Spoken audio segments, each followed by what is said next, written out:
ऐतिहासिक बैठक हुई। 338 जिला कांग्रेस के अध्यक्ष जो 13 राज्यों से और 3 केंद्र शासित प्रदेशों से वो सब यहाँ आए।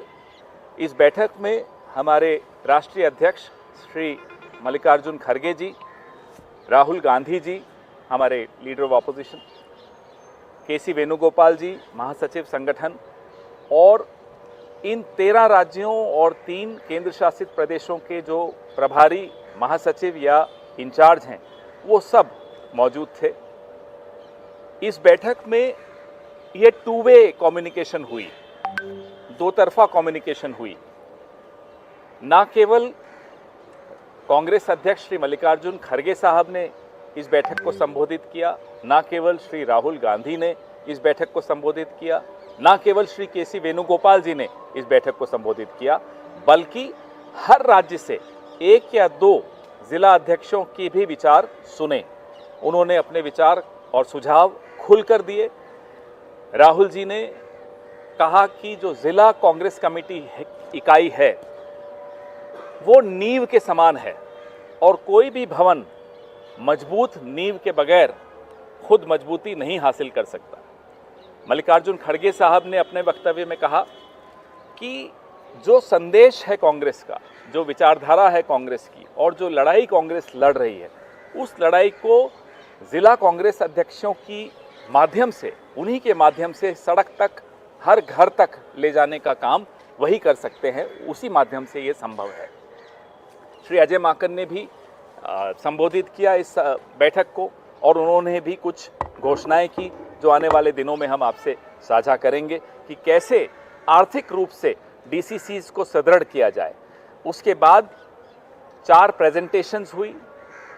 एक प्रेजेंटेशन शशिकांत सेंथिल जी ने की पूरे स्ट्रक्चर को लेकर की कि मंडल तक कैसे चुनाव में कांग्रेस पार्टी की ये इकाइयां सक्रिय होंगी, और जो खड़गे साहब ने और राहुल जी ने मुद्दा उठाया वोटर्स लिस्ट का, उस पे कैसे प्रभावी ढंग से उससे डील किया जाए, उस पर निगरानी रखी जाए, उसमें सेंथिल जी की प्रेजेंटेशन बड़ी कारगर साबित होगी।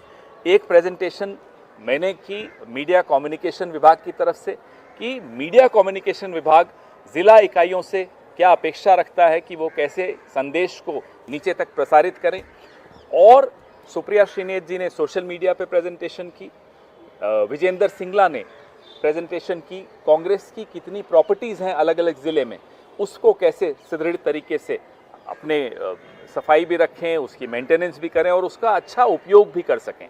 तो आपने देखा कि ये पहले चरण की बैठक हुई है। 3 और 4 तारीख को दूसरे चरण की बाकी राज्यों की बैठकें होंगी और ये तमाम बैठकें एआईसीसी के गुजरात के अधिवेशन से पहले समाप्त होंगी। यह उदयपुर चिंतन शिविर में जो निर्णय लिए गए थे कि डीसीसीज नामक जो इकाई है उसको कैसे प्रभावी बनाया जाए, इफेक्टिव बना जाए, सक्षम किया जाए और मजबूत बनाया जाए, उसी दिशा में एक बहुत बड़ा कदम उठाया गया है। धन्यवाद।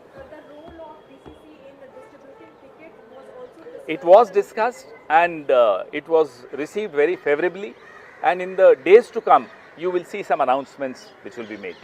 सर मैं वही कह रहा हूँ कि जो आपने कहा कि अजय माकन ने कुछ घोषणाएं की हैं, तो अगर उसके बारे में कुछ हमें जानकारी दी जाएगी क्या? बहुत जल्दी उस पर भी होगा कि कैसे उनको आर्थिक रूप से सशक्त किया जाए और जो कार्यक्रम एआईसीसी के हों या पीसीसी के हों, उन कार्यक्रमों को प्रभावी ढंग से लागू करने के लिए उनको आर्थिक रूप से भी सशक्त होना पड़ेगा। उस दिशा में एआईसीसी कुछ निर्णय लेने जा रही है, जिससे ये कदम उठाए जाएंगे जिससे कि डीसीसीज इकोनॉमिकली एम्पावर हो जाएं।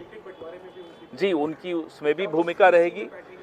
वो सारे आपको जो कदम उठाए जाएंगे एआईसीसी द्वारा वो आपसे साझा शीघ्र किए जाएंगे। ये तमाम चीज़ें जिस पे चर्चा हो रही है वो भी आपसे जल्दी साझा किया जाएगा। एआईसीसी सेशन से पहले ये सारे निर्णय लिए जा रहे हैं।